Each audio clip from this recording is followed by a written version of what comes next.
emoji. Maybe a flower emoji. No, that's too much. Oh, but that's too little. No, now that just looks like I'm plotting a crime. Don't get the wrong idea, okay? I'm not competing in this stupid race because I care or anything. I just know I can do it better than everyone else. Welcome to the underworld. Here we have your ghosts, your ghouls, your yokai. Oh, careful, the zombies like to chew on stuff. Yup, warned ya. Gimme one. I said, gimme one of those stupid frog ice creams! Don't you know who my daddy is? Blonde wig? Check. Clone security badge? Check. Another flawless disguise executed by yours truly? Check. So this suit is what allows you to breathe up here in space? Oh, how fascinating. Yeah, boys are like so disposable. Oh, but isn't it romantic? Just you, me, and no way out. I tried holding my breath so my hiccups would go away, but then I thought, what if I forget how to breathe forever?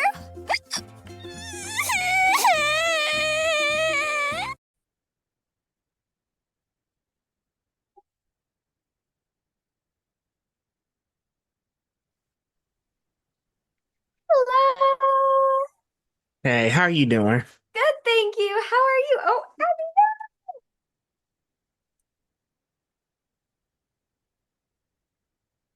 Trying to get your cat.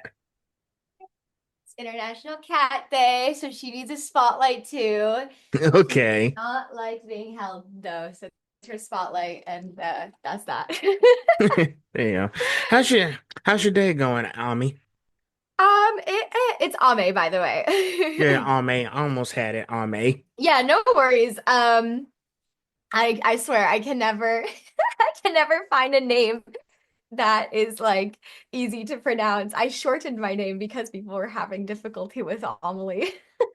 I understand. I Wait for it to understand. happen again. No, it's funny. It's funny. It's fine. Um, I have been good. It's been a chill day. Thankfully, like all I had was like auditions today, so I got to do that Um, after this. But yeah. yeah, how about Huh. you? It's great. I'm sorry about the time frames and all that stuff, because I was like, I didn't put a time on that email. No, you put 5 to 8, and so my tired brain thought like because I was transferring the time zones, Hmm. and I just didn't respond which time I had chosen. So that's also my bad. It's But time zones okay. are a time zones are a bitch anyway. It always happens. It's all good.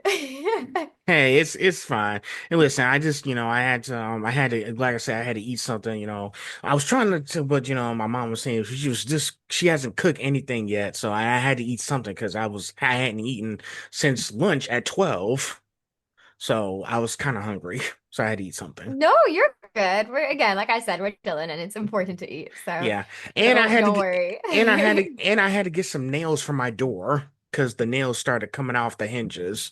So I had to make a trip to Lowe's and get some new nails to put in the door. So after we get off, I'm gonna try to fix the door.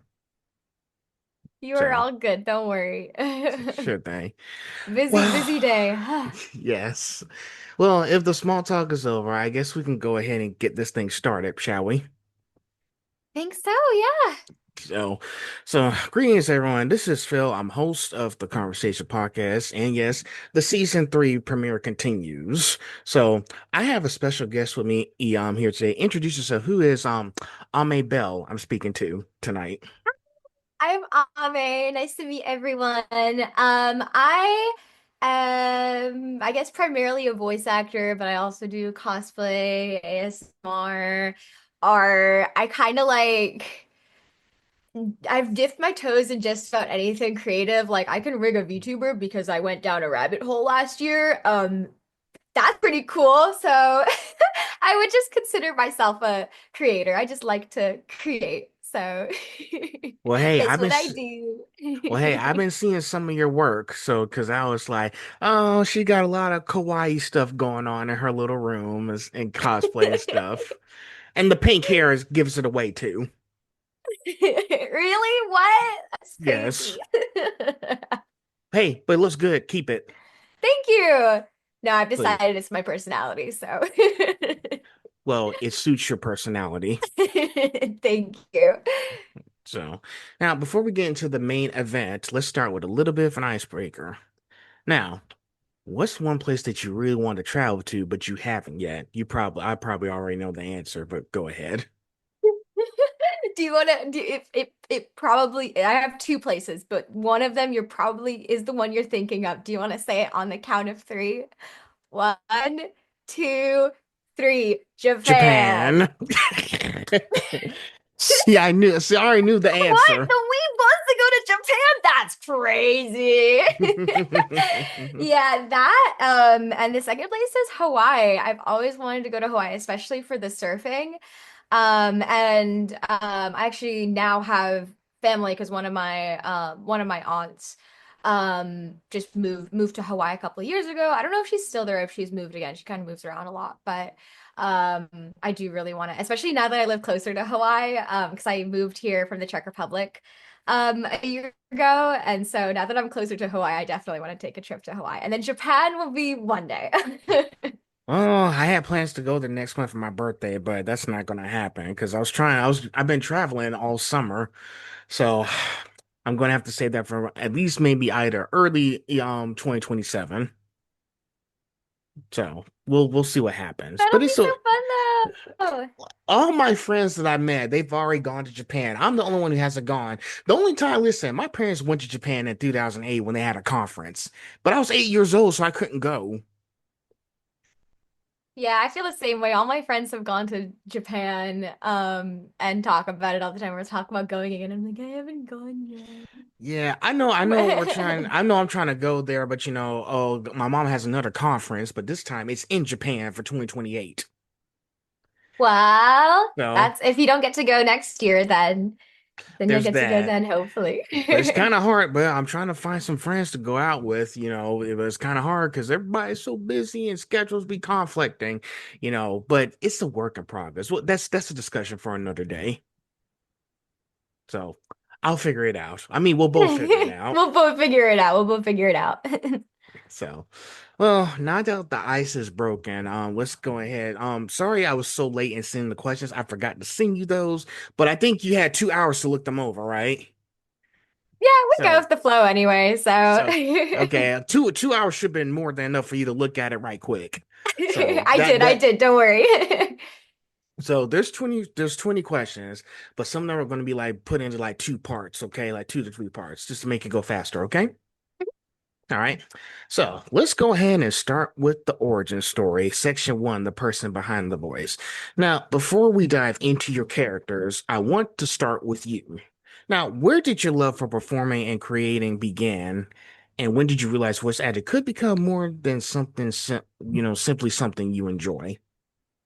Well, it all started when I was born to my dad, who was an actor, and my mom, who was a costume designer.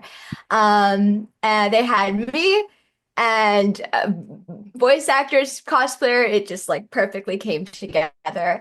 And so I've always kind of been exposed to both my parents are very, very creative individuals. Like my mom taught me how to do art, draw and sew and like all sorts of stuff.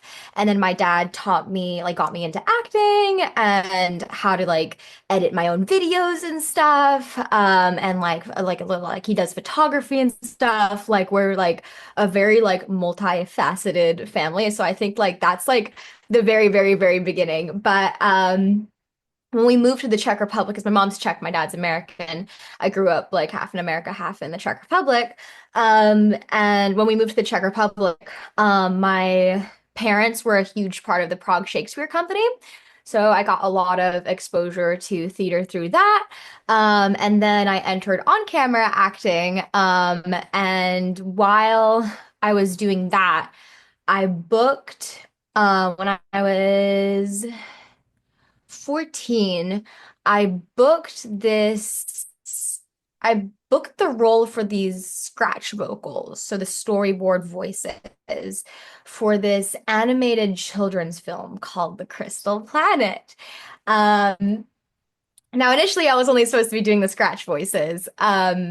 But when I went in to record that, that's when I discovered like, oh, oh, this is a thing. This is like a thing you can do. Oh, oh shit. And like the director, and this is my first time like voice acting at all. And then the like audio engineer and the director were just like gassing me up. They were like, this kid's got talent. Like this kid's a natural. And of course, being a 14-year-old, that all went up to my head. And that's when I decided that this was going to be my career. And That so I went sounds from yeah, I went from that, which I ended up retaining the role just by like sheer luck, because even though they went on to recast almost everyone else with celebrities and stuff, but I managed to retain the role just out of luck from the animators, and the whole team couldn't said they said to me they couldn't imagine another voice for Mia, and like that's just it's crazy to me. But yeah, I went from that feature animated children's film. Right, my next step was casting call club. So we've all been there. But yeah, I guess that's the origin story. Everything else, like creatively, I've just kind of has come from like a hyperfixation once upon a time where like I'll decide this is my personality for the next couple of months. Um, and now I have a bunch of random skills, some that I have kept and brought along with me, and some that I might return to one day. Who knows? well, Sorry, at least long-winded answer. no, no, no. I want you to preach, okay?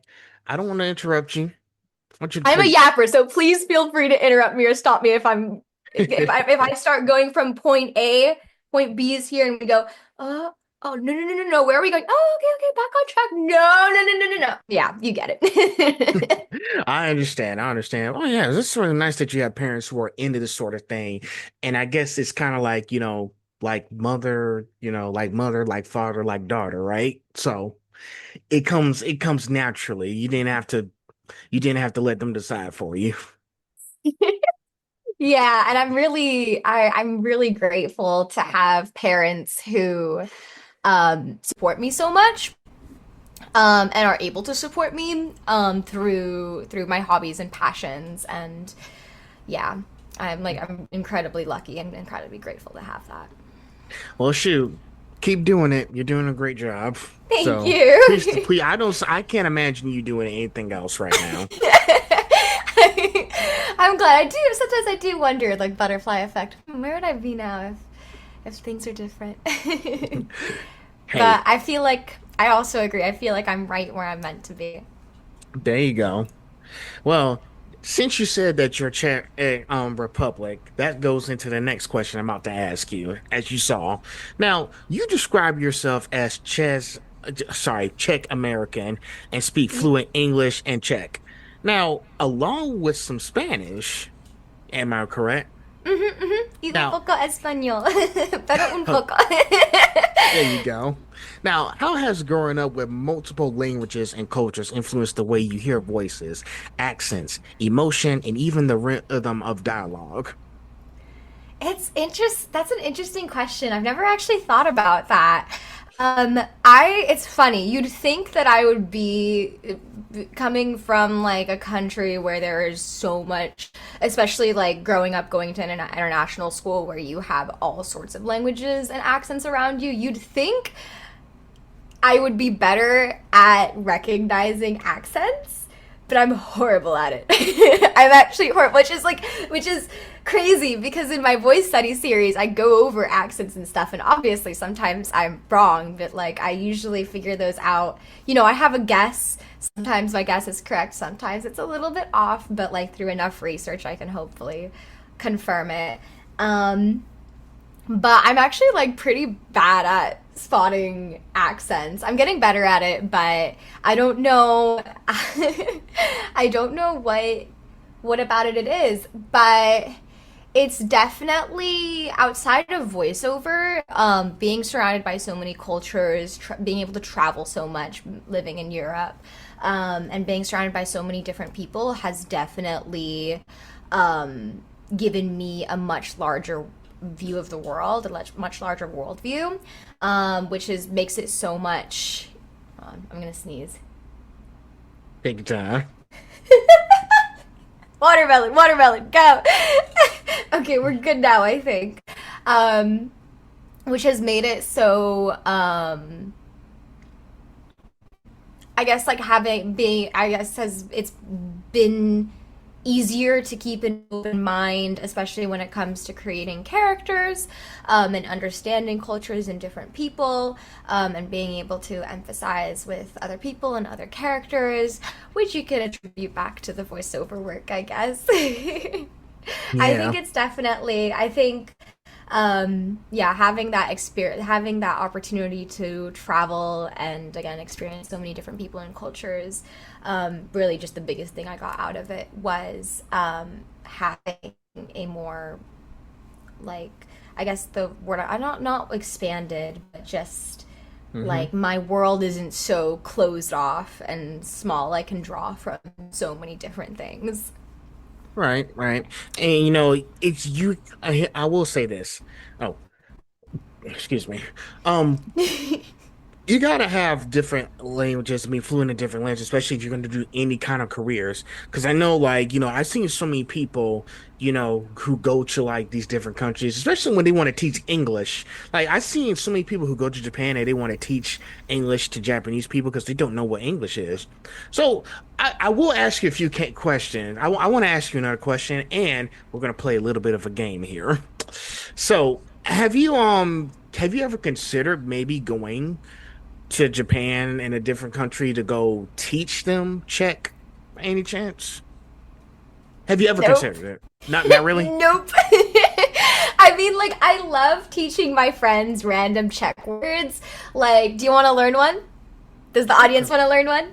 Hmm. All right. Okurka. O ku r ka. Okurka.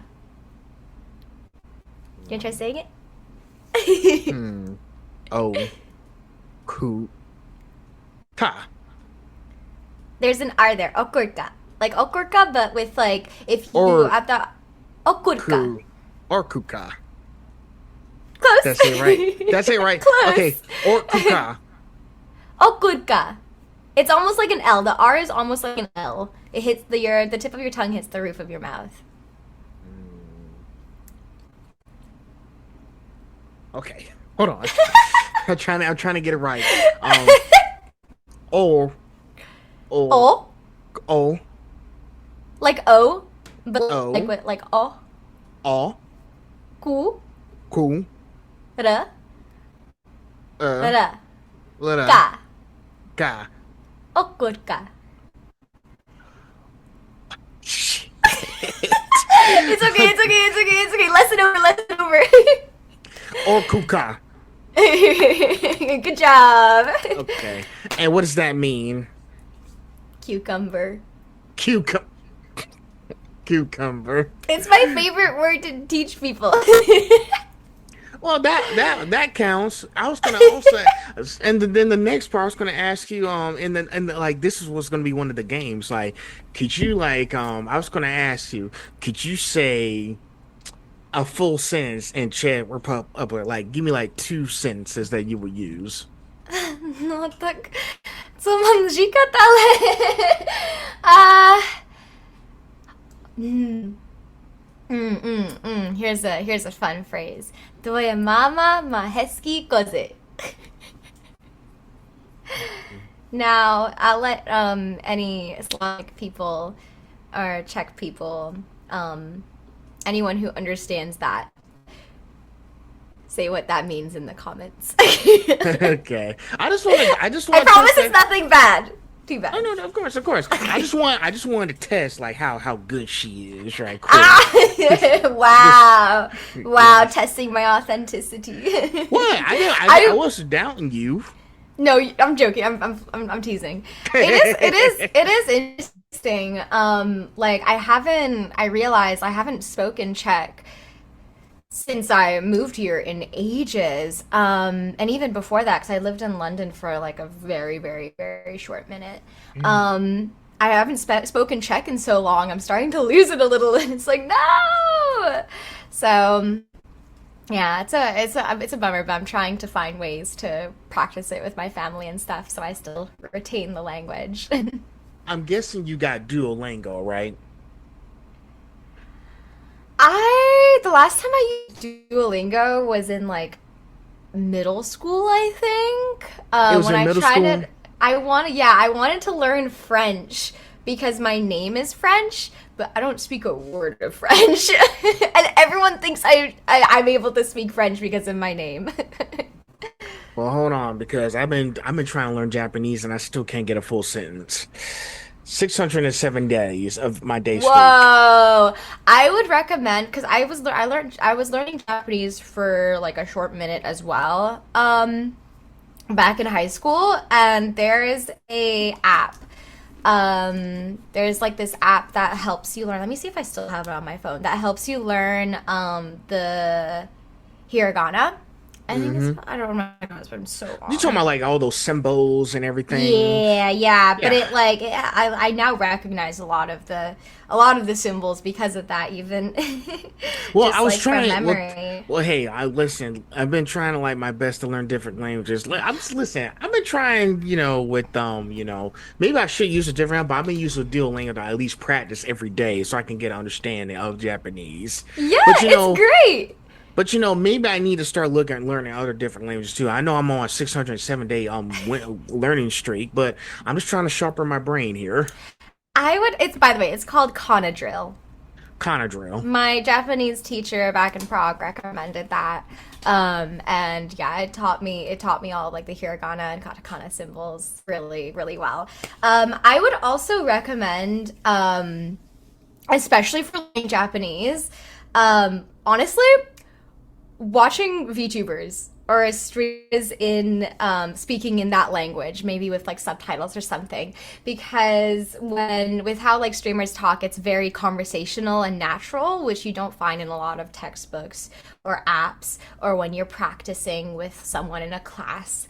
And so it can help you get that conversational tone and understanding a lot faster. That's what I hear. Apparently, that's what I hear. Okay, I'll take a look at it. But yeah, I think with as far as the media is concerned, with y'all having up with new shows, I think Crunchyroll just dropped a new show. I can't remember what it was, but they were like in a desert or something. I don't know what it Oh was. yes, the Mongolian witch.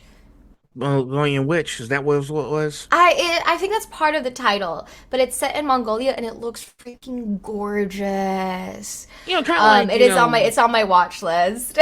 yeah, because the reason why I brought that up is because stuff like that. Because you have people from different cultures, from other countries coming in trying to like do more voiceover stuff. Because there's a lot of studios that aren't in those other countries, and they want to make like more culture shows in the media space, like Crunchyroll and stuff. They have to come over because sometimes us in the US we don't have all the answers, so we need to bring in people from different backgrounds and cultures who can teach us these things as well. That way we can put it in the final project. So Yeah, exactly. I And think which I'm really glad to see that progression in anime and in general a lot of media nowadays. Like a lot of the auditions I get, a lot of the animation auditions I get in particular. Um, there's one studio in particular that will send entire packets of characters, so I get to see like what other all the other characters and their specs, and it's so interesting to see how much more diversity there is now, and it's just so like really really great to see. because sometimes the old stuff doesn't work all the time. So we just need to be exposed to new stuff, but also pay attention to the old stuff as well. That way, it can be perfect. Because to be honest, I do like these stories you guys are putting out here because I'm really starting to get more engaged. I say, oh, okay, so this is how this do so and so, pretty much. and stuff. And guess what? Hopefully they do something where your Czech accent could come in handy too. I would really like that. I really want more. I was excited for Snežnaya in Genshin because that's and I know especially like Hoyoverse loves to lean into like Russian and Slavic culture, like they did with a lot of the names and stuff in Honkai Impact Third, which like I adore that game. Um, and I was like, I didn't even realize that I got a audition for one of the characters until after they came out, and I was like, that was her. Are you kidding me? But I really hope that Genshin will continue releasing more Snezhnaya characters, and then I'll keep getting the auditions, and then because Slavic representation, I always see it whenever like the like few times in a while I scroll through TikTok, and because my account is still thinks I'm in the Czech Republic, I'll get a lot of Czech posts and stuff. And I'll see there's the Genshin community is huge in the Czech Republic. I remember it as a cosplayer as well. It was massive in the Czech Republic. And so I would really love to be that representation for them with a character in the future. So, however, if you're listening, Oh, I'm trying to get in the Genshin Impact, but that means I have to spend money on all that stuff they got there. So it's on my Xbox, but I can't. I was like, yeah, no, because that means I have to catch up and whatnot. It's pay to play. I'm not doing that again. that's fair. I hate those gotcha games. No offense. No offense taken. It's not for everyone. Yeah. Look, I sold one of my Dokkan accounts because I spent $700 on the 10th anniversary. Damn. I told You're a you. whale now. Well, I'm done. And guess what? And now the Dokkan Battle, Dragon Ball Z Dokkan Battle just announced the global campaign comes in. I was like, here we go again. They're gonna give me a reason to go, oh, find me another account to purchase. I go account hopping sometimes just to get a new account. So I just jump from account to account just to make if that one don't work, I'll just get a new account. I did that. I did that with Valorant because I had friends. I only played Valorant for like the first year it was out before people figured out the meta and it became boring for me. But in that year that I was playing, I had friends both in Europe and in America. But obviously, because Riot accounts are region locked, I had to have one account in America, one account in Europe. So when after I spent money on the American account, and I was like, I don't want to spend a bunch of money on skins on the European account now that we're playing on Europe. So I admit I'm guilty. I bought an account based in Turkey where everything is half the price. Spent a bunch of money on credits for skins and then transferred over to Europe. Oh gosh. Well, shoot, it's a good thing we moved on to bigger things now. So, Truly. I yeah. don't touch Valorant anymore. I'm mentally well. I There you touch go. grass. There you go. Actually, my Steam account is banned, so I kind of have to touch grass. Oh God. Oh shoot. Well, I hope you get a new account or something. Oh, I Well, can't. we I we might should be banned. crap. Oh well. Well, It is a funny story, though. It is a funny story if you want to guess how that happened. no. How'd it happen? Now I'm interested. Wow. It's not as actually interesting. I just hyped it up. Okay. Because I moved from Eastern Europe to America, Steam thinks I sold my account and so they banned my account for 13 years. Oh hell. So if you're an Eastern European looking to move to the US, I wish you luck. I wish your Steam account luck. Hope it survives the move. Mine did not. Oh boy. Well, Okay. Anyways. you're good. You're good. Um, so this next one's going to be a two-part question, okay? Because it goes in hand to hand together. So you're not only a voice actor, you're also a vocalist, artist, and cosplayer. Now, do you see those as separate creative outlets, or are they different pieces of the same creative identity? And part two, you said that you continually train and hone your craft. What's something about voice acting that you once thought you understood, but training completely changed your perspective onward? That's interesting. That's an interesting question. I would say with the creative outlet versus part of the creative person, I would say both. Honestly, like it's a creative outlet and it's a part of me. It's a talent, it's a skill. They're talent, they're skills, but they're also things that I love to do, and being able to like I if I can't I don't know how to be bored, which is not a good thing. But whenever like I have nothing on the to-do list, nothing to do, nothing I'm working on, I legitimately I go insane for a day. I don't know. I'm always busying myself, always like running around doing stuff. My mind can never sit still. I'm trying to learn. I've been like getting into like meditation and stuff. I've been trying to get better at it, but yeah, I think they honestly go hand in hand. I think you need, I think those creative outlets end up eventually and progressively becoming a part of your creative person as well. And for the second part of the question, I think for voiceover specifically, auditions. Auditions. I did not realize. I mean, auditioning basically is the job, and then booking it is just the bonus fun part. Like a lot of us voice actors will be doing like audition after audition, audition after every single day, you just kind of have to like, really get into it, really immerse yourself in the world and the character, and then just send it off into the void. And there are some days where you're good at that, and there are some days where you want a character so badly that you will not be able to let go of them for ages. And then you'll get really sad when you see when your friend does the role announcement and you find out that you indeed did not book them.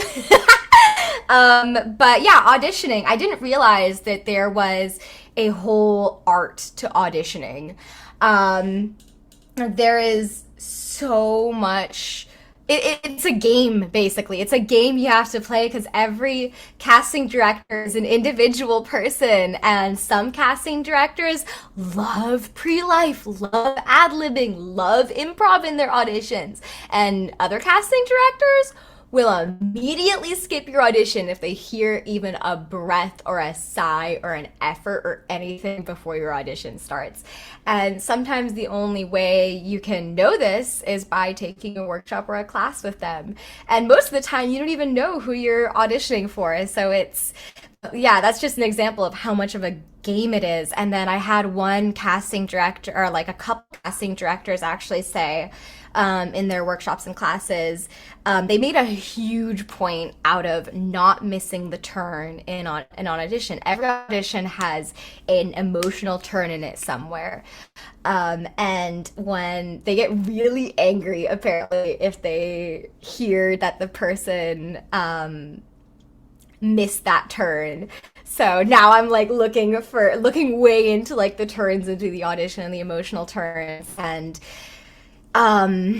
it's interesting because I got so in my head about this, and all the training I was doing was like taking workshops as casting directors to get myself in front of people, to get more work and to, show them, hey, I exist and I know how to do this. You can finally book me. That I got so into just like focusing on the auditioning part of it that, like I realized like, oh my God, like I've gotten so into this audition game that I'm losing the like acting and fun part of it. And I had this when I was getting directed for an audition by a friend not too long ago. He said this to me. He said, "Dare to be boring," or just like bore me. I forgot. I forgot. It left my head exactly what he said. But yeah, it was dare to bore me. Dare to bore me. I was like, what? What do you mean? Like, yeah, I'm supposed to keep you, like, when you're listening to the audition, I'm supposed to keep you hooked like that. I'm supposed to, like, invoke emotions in you. But, like, no, like, dare to warn me, like, be natural, be conversational, be real. Yeah, you truly never know. Auditioning is a whole game in itself. And so I think when when I really started my training arc here, that was like what I learned the most was everything that goes into an audition. Well, I will say this. It's not, and I said this before, and I listen, you'll probably hear this from the rest of the previous episodes I've done. Voice acting is not an easy job at all. It's not. Auditioning and stuff, you also get to be faced with a lot of rejections. Like shoot, like you have to put in like so many hours just to like probably like 200 hours, even more than that, to make sure that you're getting the roles that you're hoping to get. And it's like, oh shoot, well, we did the best we could. So guess what? I just keep on fighting Yep. and just like find the next thing to do. Like sometimes, you're faced with a decision like, okay, well, this I ain't get this role or something. What can we do in the meantime? Because I know, and like I said before, you also do art and you're a cosplayer too. So it's like, oh well, I got other stuff I could be doing because this isn't my only career. Also, because I think you more than proved that today, Ame. Yeah, my brain works in funny ways. That's why I always tell people that I feel like a lot of voice actors, I've been trying to teach people recently. I think a lot of voice actors look at social media wrong, and look at it as the chore they have to do for self promotion, blah, blah, blah, blah, blah. No, no, it's a creative outlet. It's always been. It's just a platform. It's just you creating something and pressing send on the group chat of the world, you know? And I think a lot of people are missing out on that. A lot of people, a lot of voice actors will put all of their creative energy into auditions and get burnt out by doing so. I mean, it happened to me too. Um, and will get depressed when they don't book anything in a while, and like, hey, that happens to me too. I went through it just recently. It happens to the best of us. It's totally normal. But I think a lot of people could also they look at booking a job and playing a character as their one way to use voiceover as a creative outlet, when there is so much potential in creating your own work. And that doesn't necessarily mean make your own animated series or make your own comic or something. No. Look at your unfair advantages, look at what you have that nobody else. Think of yourself as walking into a grocery store. What do you have that all these other people don't? It could be, where you live, or like your hobbies or interests. Do you have a game you really love to play? Boom, that's an unfair advantage. And just think about or like talent skills, and just think Mm-hmm. about combining those into coming up with ideas that are unique to you, and just post them, create them, post them. And honestly, like, content creation has been, and being able to combine all of my skills and talents through like making videos and that medium, and then posting them, has been so incredibly rewarding. And I genuinely think I would have gone insane now if I was just doing auditions and just using my voiceover skills and using the excuse to play a character through just auditions and just booking. Like, I think it is a great, that creative outlet is a great way to keep you sane. Um, and, if you get self promotion out of it too, that's a massive bonus. Yeah. Listen, all the extra stuff will come later. You just got to put in the work first. I've been telling that myself. Like, shoot, like I've been trying, listen, for the last year, I've been trying to look for jobs after I finish all my degrees in college and stuff. And I'm still, listen, the job climate is kind of hard right now to find anything. So I was like, well, Yeah. shoot, let's do what I can from my house. So far, it's working out so far, and I'm able to like do all this. Listen, like 2 days, listen, 2 days ago, and I'll probably do more tonight. I just when I pre-ordered Gears of War E Day, I became one of the beta testers for the game. So I get to beta test the multiplayer matches before the actual game comes out. If you pre-order the game, Ah, you'll be that able to feels beta test. Now I good. did a few videos; they're already on YouTube. But at least I am doing something. I am making content while I'm at home. Don't have a lot of followers on YouTube. I'm still at 91 subs. That's why I keep preaching, "Hey, y'all, sub to my channel," kind of thing. And just but I'm still putting in the work, and the stuff will come later. No, exactly. I really think, I mean, like, with the content that I've been creating recently, it's genuinely the most rewarding thing I think I've ever made. And it started as just for myself. I thought, like, there's no way, there's no way anyone's gonna watch. This is so niche. There's no way anyone's going to watch this, and that's okay. I just want to create it, and I had so much fun. I'm speaking specifically on the cosplay ASMR stuff.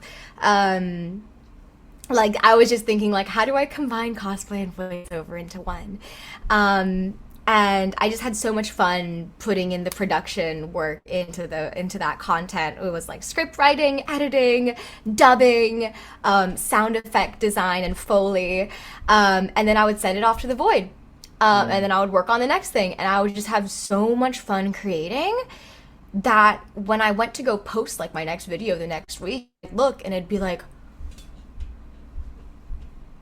holy shit! Holy shit, people like this, what the fuck? And then like reading the comments and seeing so many sweet comments saying like this really helped me like fall asleep, or this helped me with this, or like this is like the effort that goes into this is incredible, or I really appreciated this aspect. It made me so happy. What came first was the process of making it and having that be so incredibly rewarding and bring so much happiness to myself with or without the numbers and the comments and stuff that came afterwards. And I think that's so important. Hey, you'd be surprised how much stuff you can do with a post. Like when I posted my first episode, I was like, this ain't gonna be nothing. So wake up 24 hours, I wake up the next day and it's already at 1.1K views. And I was like, well shoot, I guess I better keep doing it. So now I'm about to Also, be you never. Oh, sorry. Go on. I didn't mean to. yeah, and now I'm like 3 seasons in with this shit with this stuff now. It was crazy. So Yeah, you truly never know. And I love this quote. The best time to do it was yesterday. Second best time is now. I like that quote too. I like it. Well, shoot. Hey, here's the thing. We're both doing a great amount of work. You're doing a great amount of work, even though it may not seem much, but deep down, it's still meaningful to you. Same thing with me when I'm doing. But it's let's just continue to keep doing what makes us happy. Exactly. So, I think. no, go ahead. You're fine. Oh no, yeah. I think that at the end of the day, that's what it's all about. Money will come and go, life will go on, but so I think the happiness that comes from what we create is the most important thing. There you go. And if we can be happy and feel rewarded making it, I think our viewers will also feel happy and rewarded consuming it. Yes, ma'am. It will. So we're now that section. Now we're in section 2, creating a character. Now here's how we're going to do this. So I'm going to combine questions 5 and 8 first, and then we'll do 6 and 7. All right. All right. So you described your range as everything from elementary school kids and teenage girls to warriors, bullies, and even adorable mascots with hidden agendas. Now, when you receive a completely new character, how do you discover who that person is beyond what's written in the script?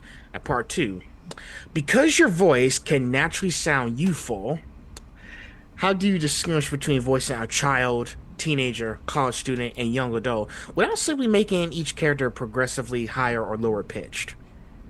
Oh, that's interesting. That's so much.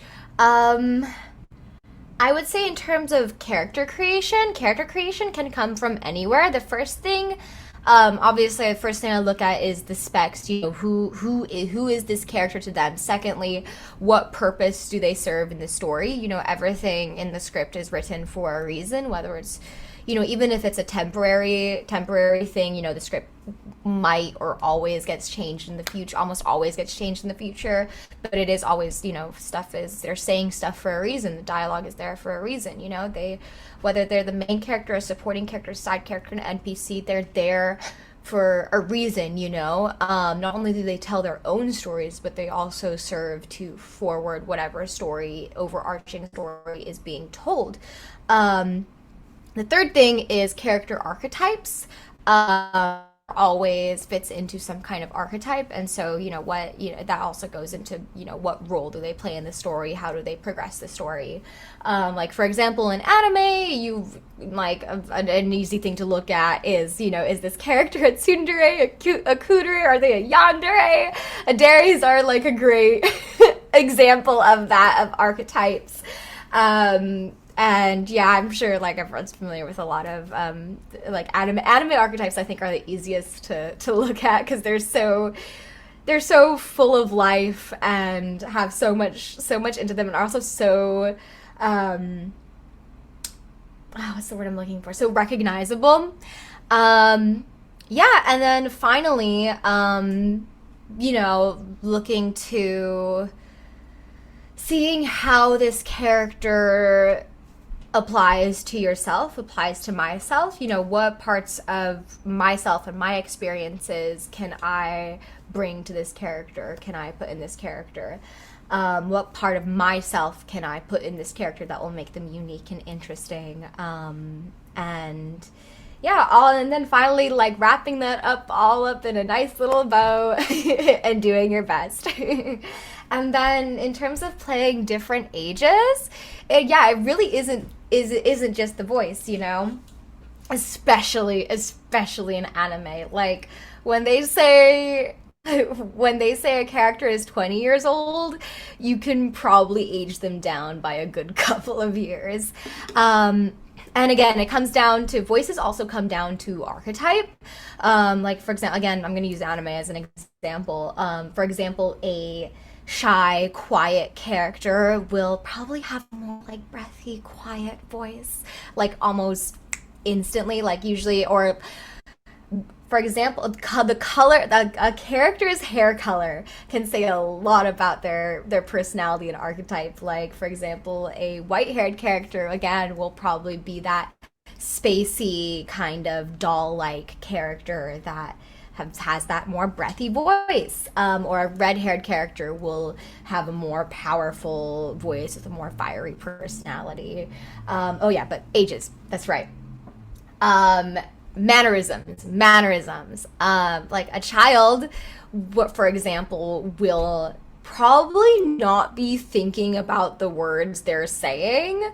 They will just be saying stuff. And if you think about how a child speaks, if you listen to how a child speaks, they speak in a very different tone to like a 10-year-old will speak in a very different tone to a 14 or 15-year-old. And something I like to do when playing children is I'll always like clench my fists and stand on my tiptoes. It makes a little difference, but it makes a difference. It definitely helps your performance become a lot more childlike and childish. Meanwhile, I usually, whenever I get a audition for, or I'm playing a character that's like a specific age or age range, especially when they're a child, I'll usually look up videos of like funny videos on TikTok or something, just so I can listen to. I think I swear, FBI agents, this is. It's research, I swear. But I think just yesterday, I was watching the like Sephora kids get ready with me, because I was like, okay, because like they very much fit into the character I was playing, and it's very much how an 11-year-old will speak in the present day. But and I once shadowed my friend at her work because I was like visiting her up. I was visiting her for just that day, and she had work, so I was like, oh, I'll tag along with you at work. You know, I want to spend time with you. She works with children at a rec center, and so I was hanging out with the kids, and I had a couple of auditions for child characters due that weekend. So I had I was like, do you guys want to play a fun game where you read this script so I can hear how you say it? So, but it worked. I don't know. I like to take a lot of inspiration from, real people and observing the real world. I think that's so important, observing the real world and real people.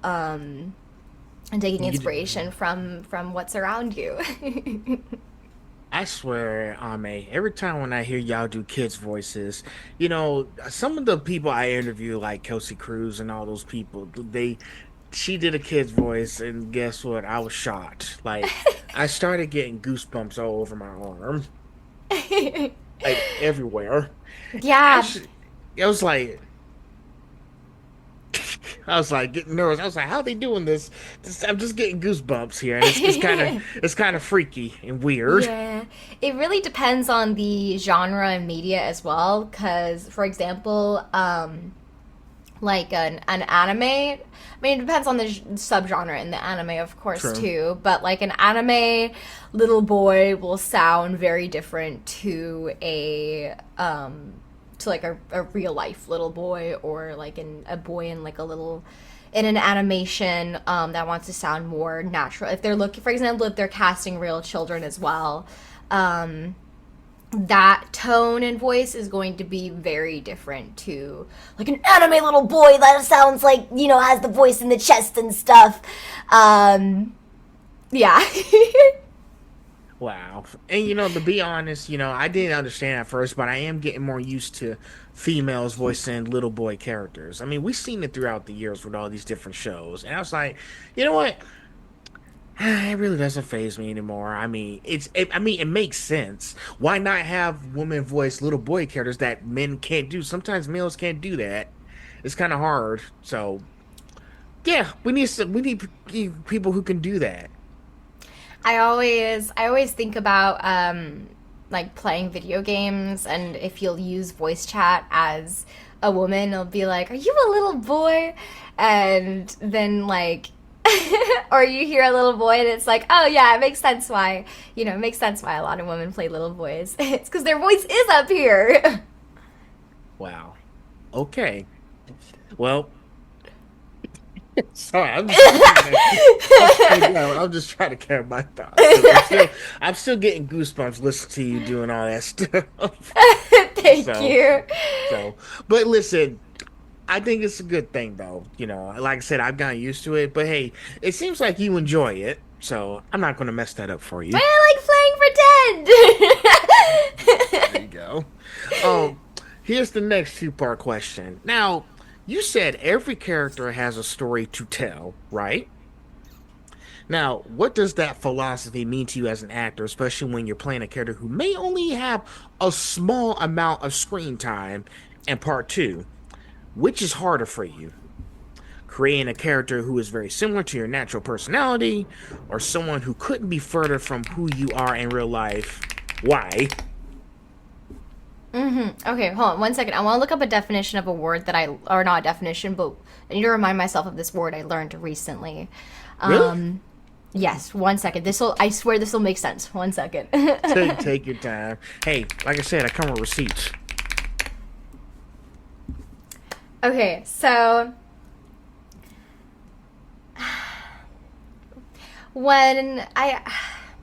like I mentioned before, every character serves a purpose in the story, whether they're an NPC, a main character, a supporting character, a side character.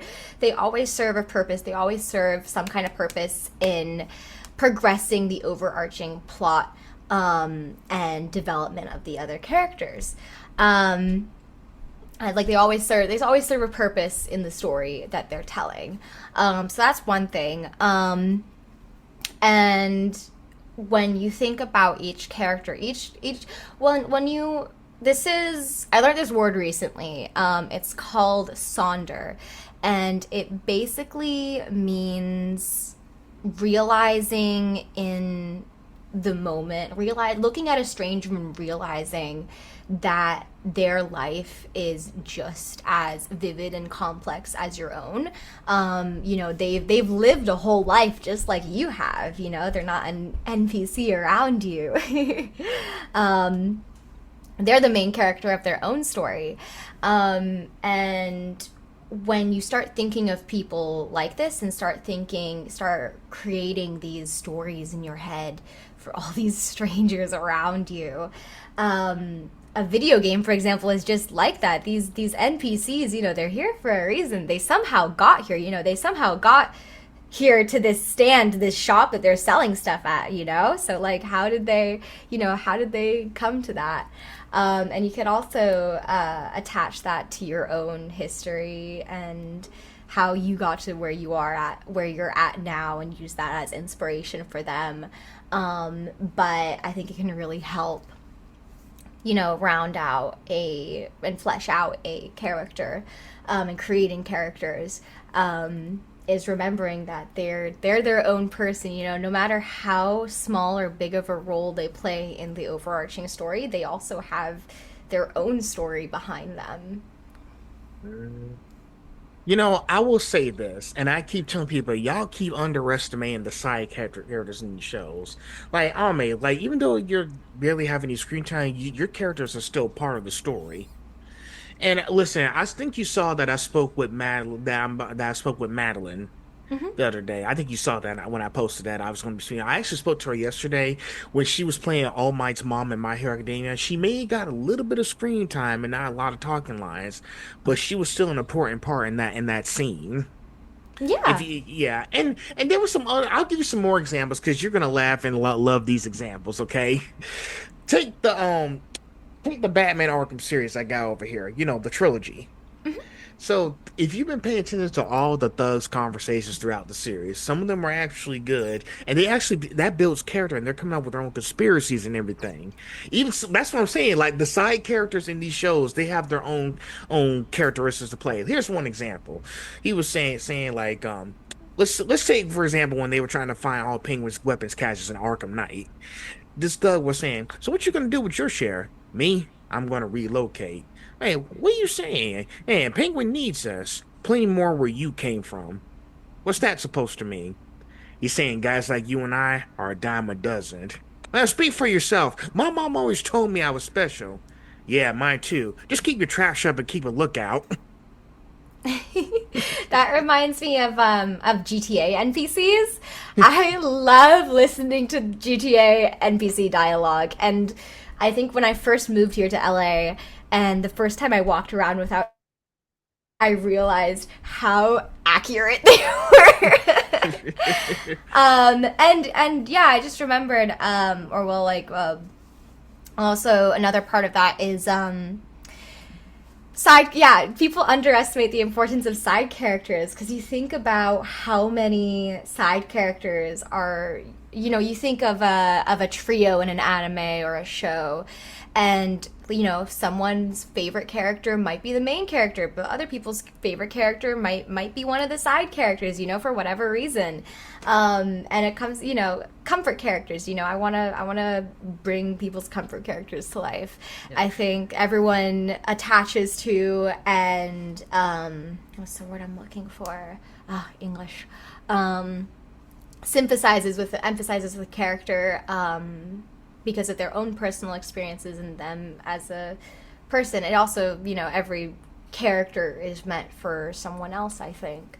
I think that's great. Yeah, that's great. And I think, I got one more in the chamber, but I think the company is really, I don't think the company, it's not the company, it's the people who are watching who don't seem to understand the side characters. Like, it took me a while to understand the side characters and enjoy the side character moments. We'll get to the main, event later.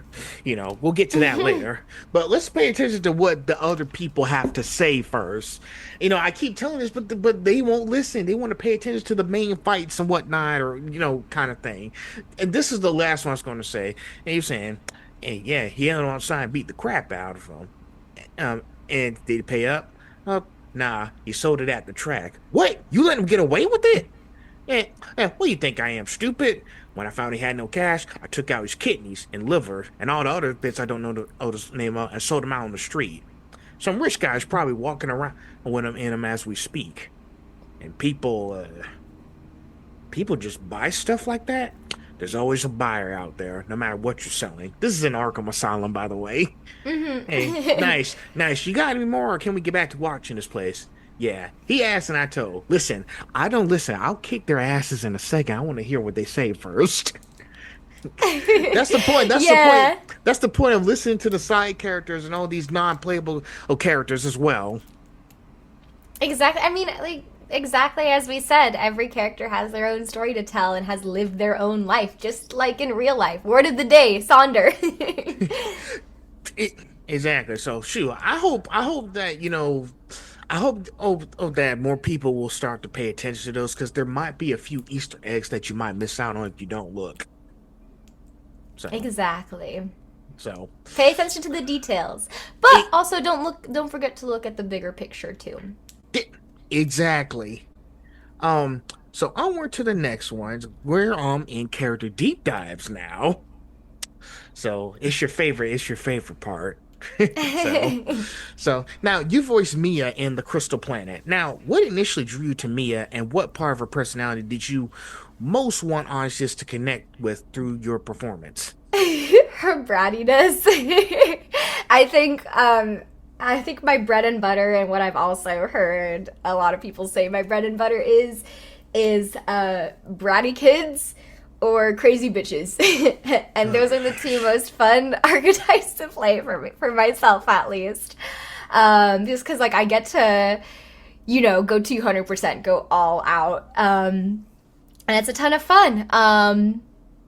Yeah, Mia's really hard to say, because I think she also grew up as a character along with me, because I spent, how many years now? 6 years. 6 years now developing her and working on her as the film development progressed as well, all the way from storyboard, as a storyboard voice, a scratch voice, to final finished product. And I also got the opportunity to audition for her in Czech, but they ended up going with someone else. But that's okay, because they didn't want to fly me out, which is fair enough, and they didn't quite understand the existence of Zoom or Source Connect. So oh well, but I'm very fortunate and lucky to be her English voice, and I adore that spoiled brat so much. Well, she's what started my whole journey in the first place. Well, I owe it to her. Well, I'm guessing you're having a fun time voicing the, annoying person, right? So I can take it was fun for you. I grew up being the annoying kid, so but you yeah. But you don't look that way. You're a kind, sweet lady. I think it's funny, because like I do ASMR and stuff, so I feel like a lot of people expect me to have this like quiet personality, but I will be the loudest voice in the room. If I'm at a party, you will be able to hear me across the house. Well, shoot, hey, remind me not to get on your bad side then. Why do you say that? I don't know. Sometimes, sometimes you hide your true self in there and it's ready to lash out. Listen, I learned this from playing the Telltale series with Batman. I feel something a few layers deep, pacing like an animal in a cage. Wow. Wow. I mean, watch yourself, I guess. No, I'm telling. I'm just saying because it was like he was saying like, John, wherever this is, maybe it's locked up for a reason. I don't know. This I do struggle with BPD, borderline personality disorder, and so yeah. Yeah. So, I mean, yeah, I mean, it does make it a little bit difficult to get into characters, and act sometimes because it's very difficult to, the emotions come on two very different sides, to me, and so it's very when I'm on one side of the wall, it's very difficult to access the emotions on the other wall, but we manage. We do our best.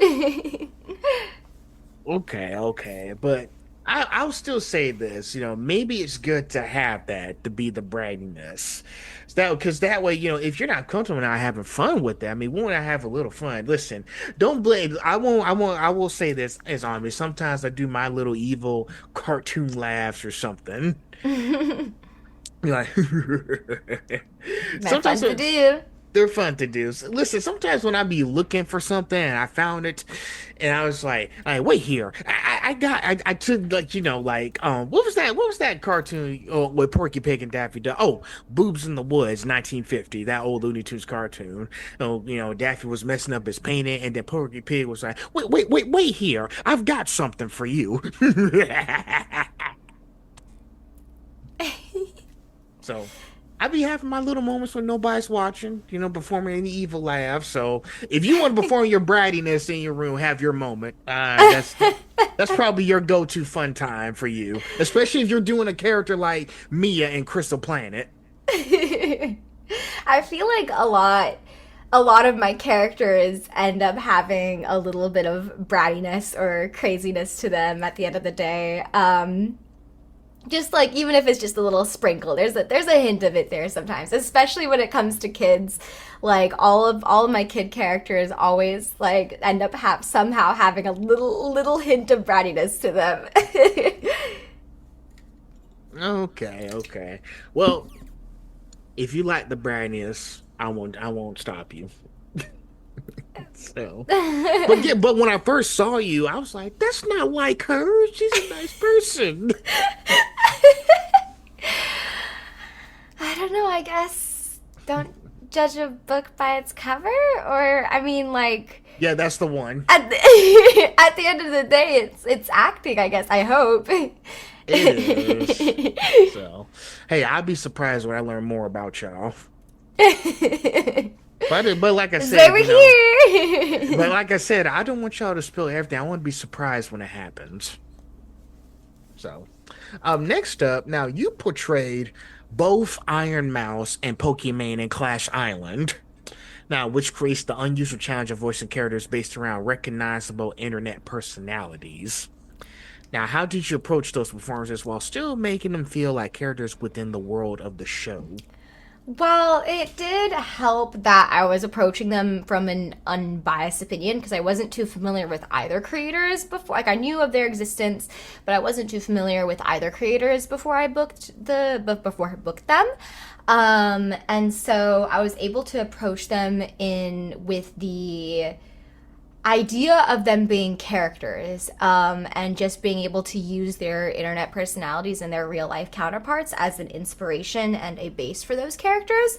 And I very much, over at Clash Island, we try and make it really, really clear that these characters are characters and not the actual people. They're characters that exist in this world, and they're obviously they're going to be a little bit different than their real life counterparts. Actually, I got this comment on when I did my Clash Island interview, which was this quote unquote this girl simultaneously portrays the most beloved VTuber and the most hated IRL streamer. I thought that was, while I don't think that's entirely true, I did think it was funny.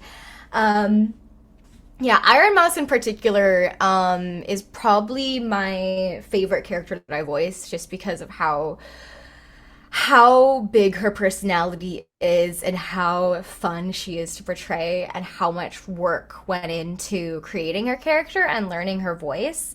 And like how much of that is a part of me now and a part of my content.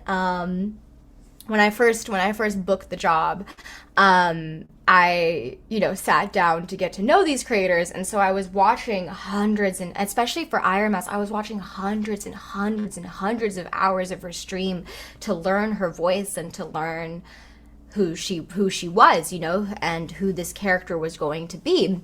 Um, and yeah, and that was really interesting because and it sent me down the VTuber rabbit hole that year because I became obsessed with the way her model moved and my ADHD brain was like, Oh. I want to learn how to do that. And so I spent the next year learning how to make a VTuber model from design to finished rig. So now I know how to make a VTuber model. I was like, that's pretty cool. Not useful, but that's pretty cool. Well, that's sweet. That's um, sweet.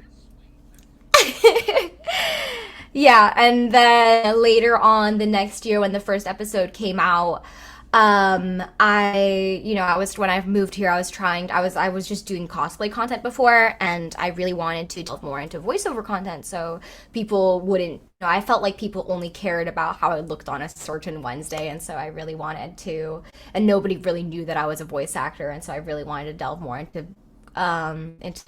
voiceover content, and so I was like, why don't I bullshit how I learned Iron Mouse's voice? And so I sat down, wrote a script, and through writing that, I actually have a process for this. Oh my god, that's cool. And so I released the video, and I was really, really surprised to see so many people responding like, "Oh my god, this breaking a voice down like this makes so much sense to me," and like this helped me like learn this voice. Or like I think some of the most meaningful comments I've ever gotten is like I'm transitioning, and this like voice study really helped me in transitioning my voice and learning a more feminine voice. I was like, oh my god, that's incredible, holy shit. And like, yeah, again, one of the most rewarding pieces of content I've ever made. So I really owe it to Iron Mouse and Clash Island for sending me down that path. Well, it's amazing that that show inspired you to be a VTuber. I'm actually thinking about doing VTubing at one point. I just don't know who to go to or who to ask to do that kind of stuff. You know, but I guess I won't know until I just been so busy that I didn't have a chance to think that. But yeah, so yeah, that's exciting stuff. Like all that stuff got you to doing the cosplay and everything. I was like, man, this show gave me so many ideas to try out. I want to be able to start them as soon as I get home. Yeah, yeah. I mean, I think like with getting into anything, I don't think it's nice when you have a friend you can go to and have them get you into it because you get to I always prefer that over if I have a friend with expertise on something, I'll just message them instead of Googling it because at the end of the day that's more meaningful and yeah. But I Okay. also think you can, if you want to get into something, you have all like the resources and information at your fingertips at the end of the day. And so I think really starting with consuming it and then, looking into how to get like again, the best time to start was yesterday and the second best time is now. So if you want to become a VTuber, become a VTuber. Yeah, I just need some help to know how to do that first. Well, So, there's a lot of online resources. I mean, like I learned like how to rig and stuff from tutorials and whatnot. So I think I like it's the I'll beautiful take thing about the internet. I'll take a gander at it. So, all right, now there's three other characters. Now, listen, I'm going to let you choose the third one, and then we'll get to the end of this. Okay, which one would you like me to do next? Arisa, Alex, or Izzy? Which one do you want me to do?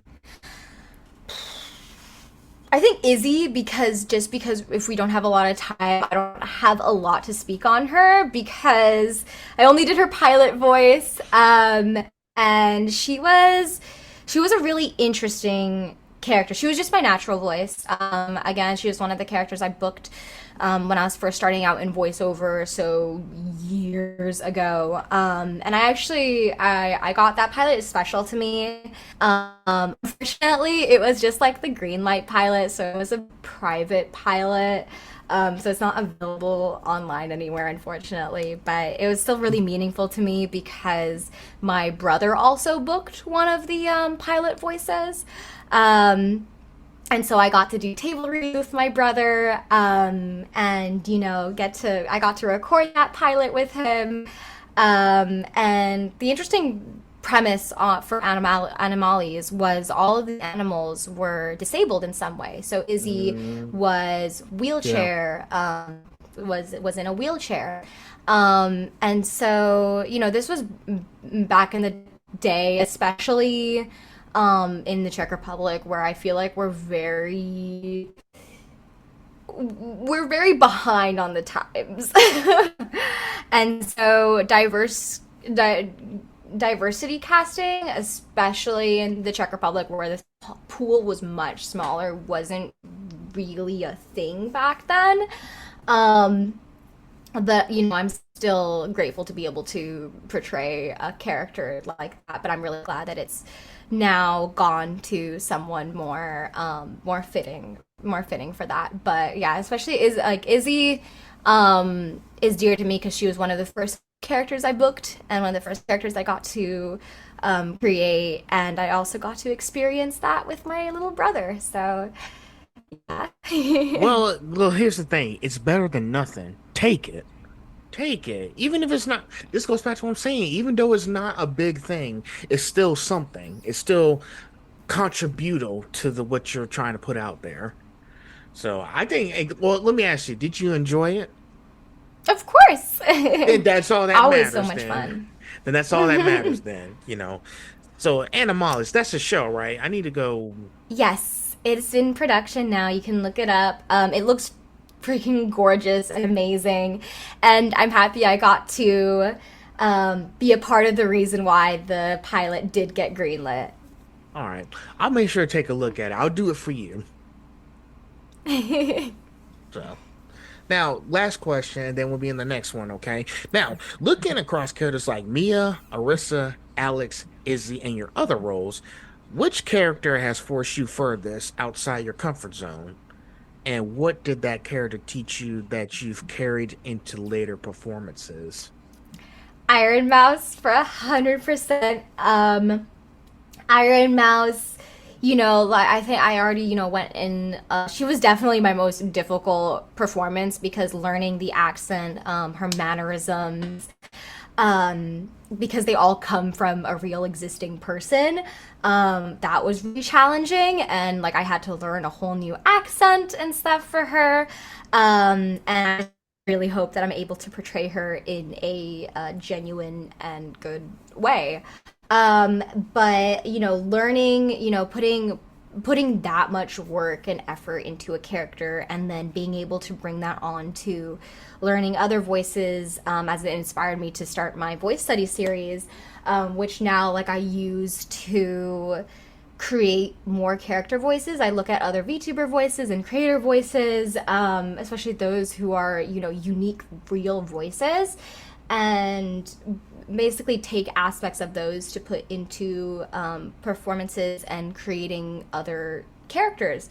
Like for example, one of my voice studies I've done is on the VTuber Camilla, and I've used her voice, or rather like aspects of her voice, for a lot of characters that I've used for auditions, and like her voice is one of my go-tos now. It's one of my favorite to do. And I would have never gotten the inspiration to do that if it weren't for Iron Mouse and learning her voice and what, all those different aspects of her voice. Yeah, so it was a lot of work, but it was probably my most rewarding and fun role in terms of learning and growth and enjoyment. Yeah, I kind of figured it would be Iron Mouse because you got the chance to voice VTubers and you carried that into the stuff that you're doing now as far as like the whole, the cosplaying artist and because you and VTuber, like you're a VTuber also, right? You got your own VTuber thing or no? No, But I you but did it's for a while. I did VTubing. I streamed as a VTuber for a year, and it took me 3 redesigns to realize, I think I like the production side of this more than the streaming part.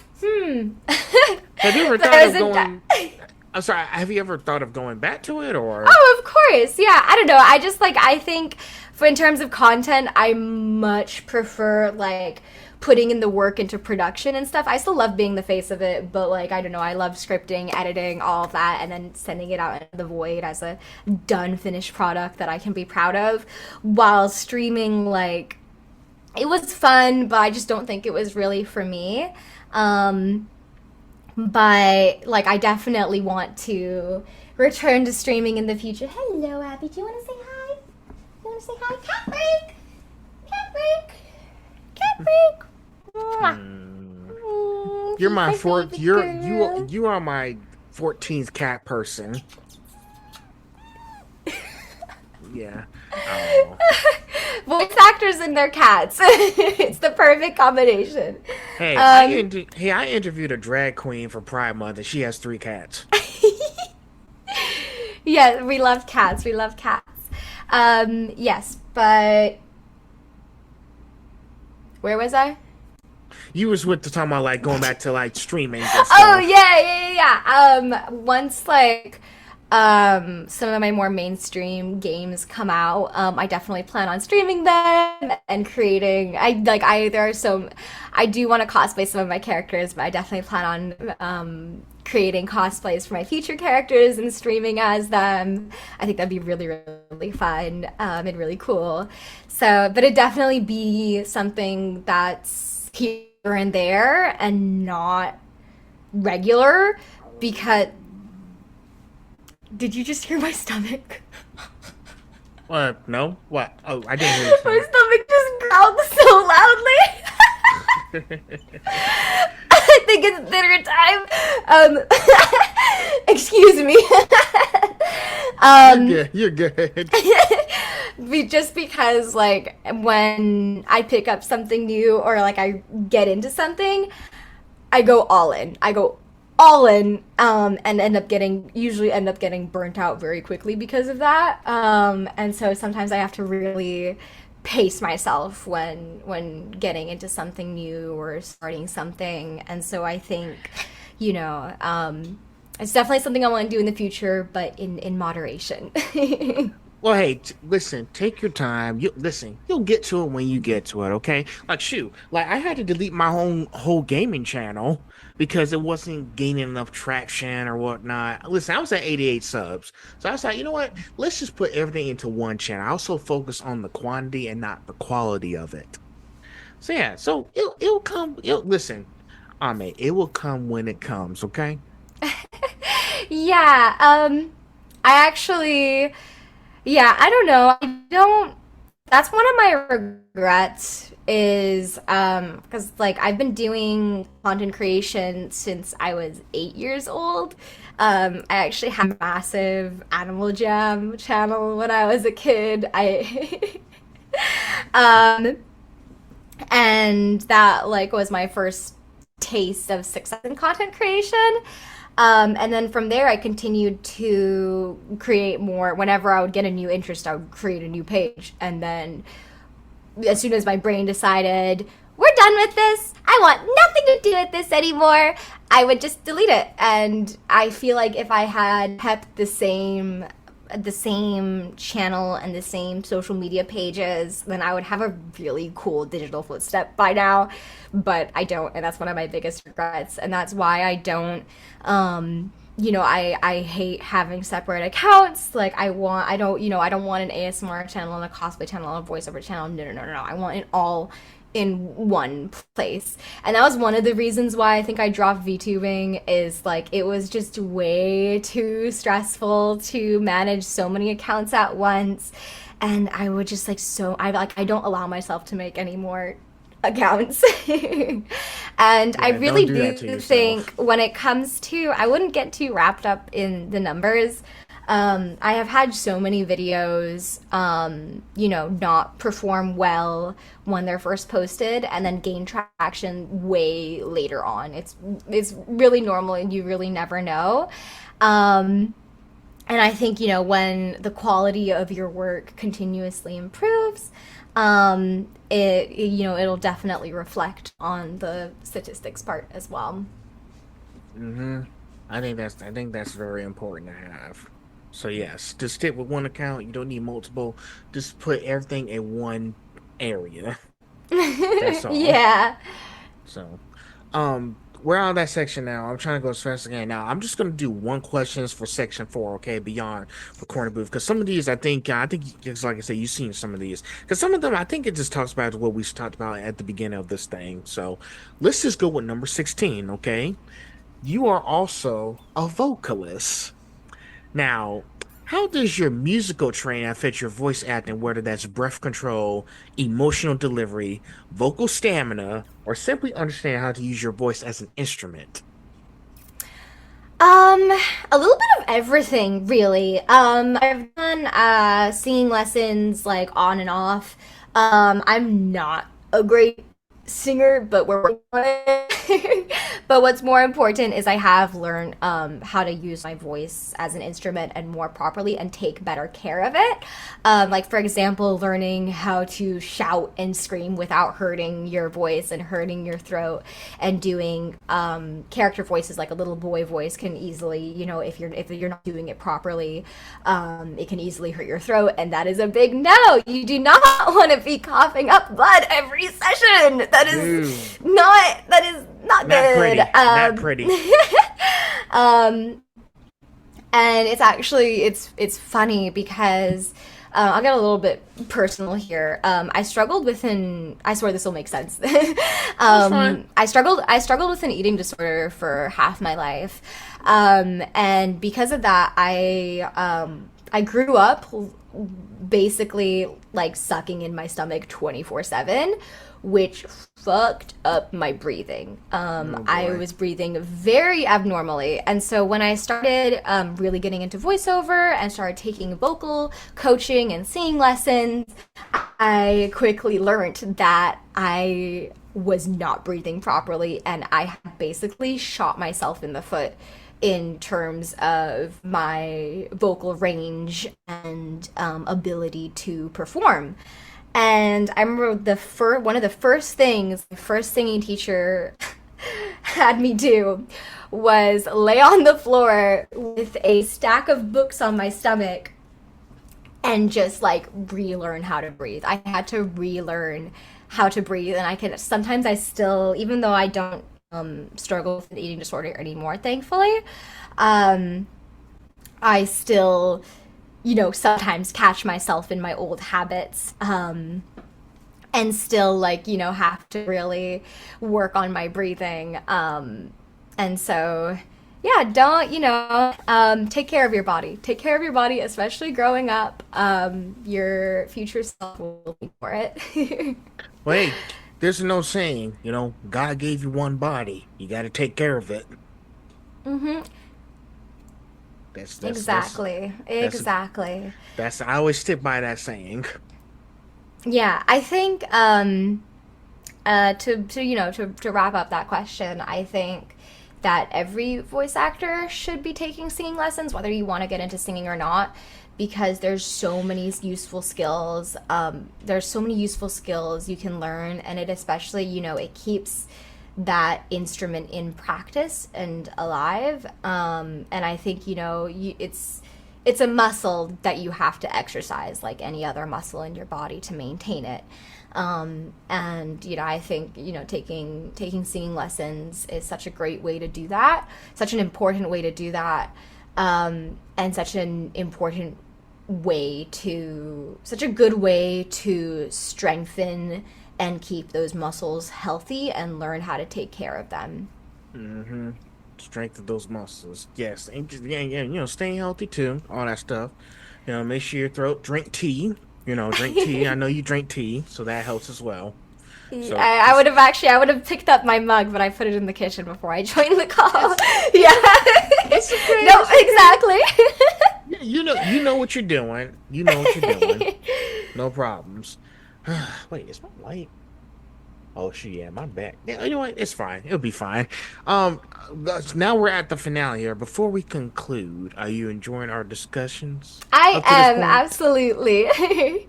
I'm such a yapper. I'm so sorry. I go like from point A all over the place to point B finally. Like I said, I want you to preach. I want y'all to preach. So, but yes, I will stop you if we need to go on, but I want y'all to preach. Let's see. Now, how am I going to do this? Okay, so let's make this into a two-part question, okay? Now, you're building your career during a period when voice acting is changing rapidly from remote recording and indie productions to new technology and increasingly global casting. Now, what kind of voice actor do you want to become as the industry continues evolving? Part 2. This is a good one. You're not surprised. I'm rubbing my hands here like I'm playing something. Forget it. Yeah, I'm listening. I thought you would laugh more. Imagine you could create your absolute dream role from scratch. No existing franchise. No casting restrictions.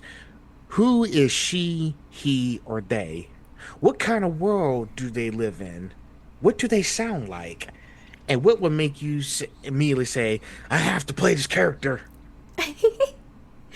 To answer the first part, I just want to be a voice actor. I just want to be able to make a career out of this love.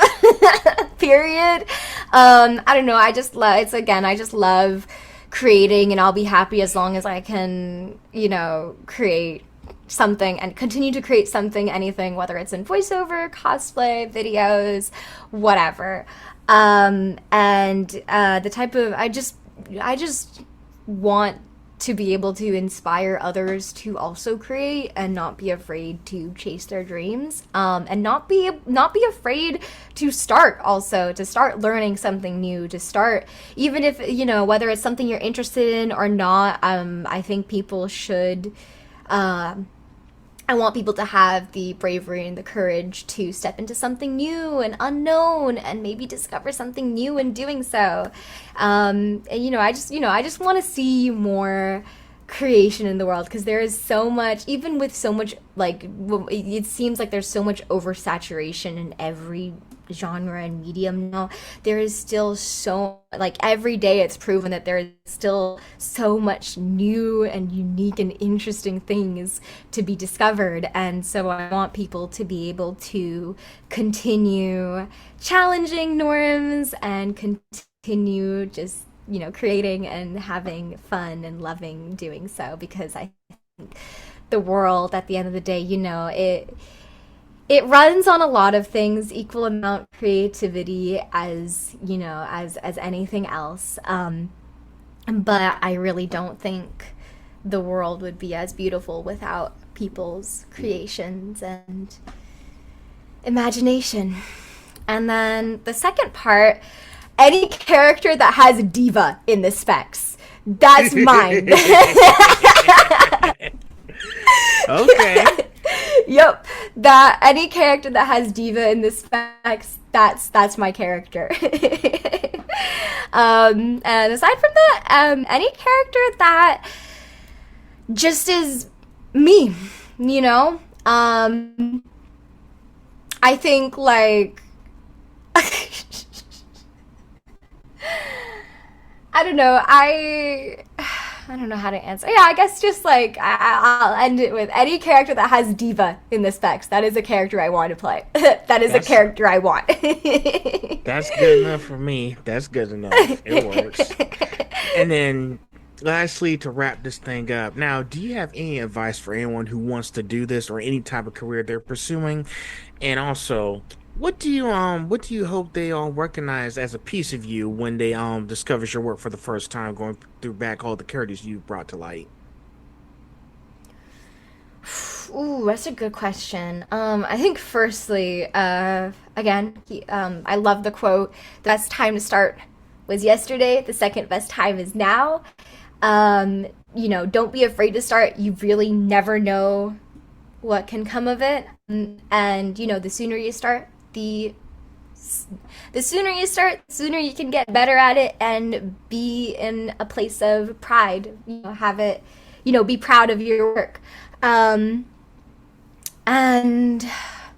yeah, I would really just say, just do it, just do it. There's really nothing to it than just doing it. And I think a lot of people tend to overthink starting something new or get overwhelmed thinking about it when it's really just as simple as doing. If you want to start voice acting, just look up the script and try it out, or repeat after a character. It can be as simple as that, or I guess like going all out, getting a mic or going on casting call club. It's really, there's nothing to it than just doing it. Or like you said, becoming a VTuber, there's nothing to it than just doing it. Google search how to become a VTuber, and you've started. Right. Exactly. Well, you heard it. Well, you heard from her. That's all you need. So, Truly, well, all you need is yourself and some willpower, I guess, and a fuck it. oh gosh.